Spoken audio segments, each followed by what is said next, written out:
High.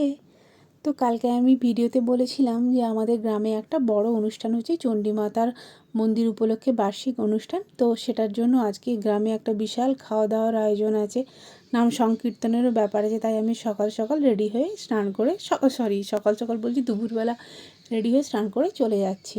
তো এই যে দেখো, এখানে বহু মানুষ খেতে বসে গেছে। এভাবেই গ্রামে খাওয়ানো হয়, এরকম করে প্রায় 4-5 হাজার লোকের আইটেম। আর এখানে যে রান্নাটা হচ্ছে, আর আমি না সত্যি কথা বলতে ভালো করে শ্যুট করতে পারিনি, কারণ নিজের গ্রাম তো, নিজের এরিয়া, সবাই দেখছে, একটু লজ্জাও লাগছে, কিন্তু যতটা পারছি ততটা ক্যাপচার করার চেষ্টা করেছি। এই যে এখানে মানুষজন বসে গেছে খেতে, এভাবে মাটিতে বসিয়ে সবাইকে খাওয়ানো হয়। আর আগের দিন তো বৃষ্টি হয়েছে, কিন্তু এত গরম লাগছে যে কি বলবো।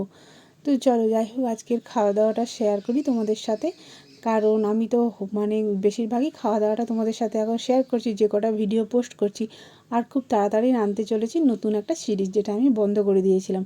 কথা বলতে বলতে বলা হলো না, এখানে ভাত দিয়ে দিল, ডাল দিয়ে দিল, 3 রকমের তরকারি দিয়ে দিল, চাটনি দিল, পাঁপড় দিল আর বোঁদে দিল। আর এখানে বহু মানুষ বসে পড়েছেন কীর্তন শোনার জন্য। ওনাকে, যিনি স্টেজে নাচছেন, ওনাকে বাইরে থেকে আনা হয়েছে। আর তারপরে একটু ওখানে দাঁড়িয়ে একটা আইসক্রিম খেয়ে বাড়ি চলে এলাম। আবার সন্ধেবেলা রেডি হয়ে ওখানেই চলে গেছিলাম, কারণ ওখানে আজকে অনুষ্ঠান আছে, আজকেই লাস্ট অনুষ্ঠান। তো বাইরে থেকে 2জন শিল্পী আসবে, তাদেরই অনুষ্ঠান দেখার জন্য গিয়েছিলাম। আর ওখানে গিয়ে খেলাম একটা চিকেন পকোড়া, যথারীতি মেলায় যেভাবে হয়।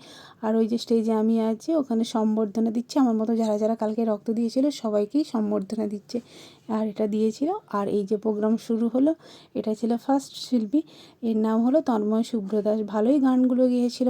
আর এ হলো দ্বিতীয় শিল্পী। তোমরা কি একে কেউ চিনতে পারছো? যারা যারা জিটিভিতে সারেগামাপা দেখতে, আমাকে কমেন্টে জানিও। তারপর প্রোগ্রাম শেষ করে 1:30টার পরে বাড়ি চলে এলাম। বাই।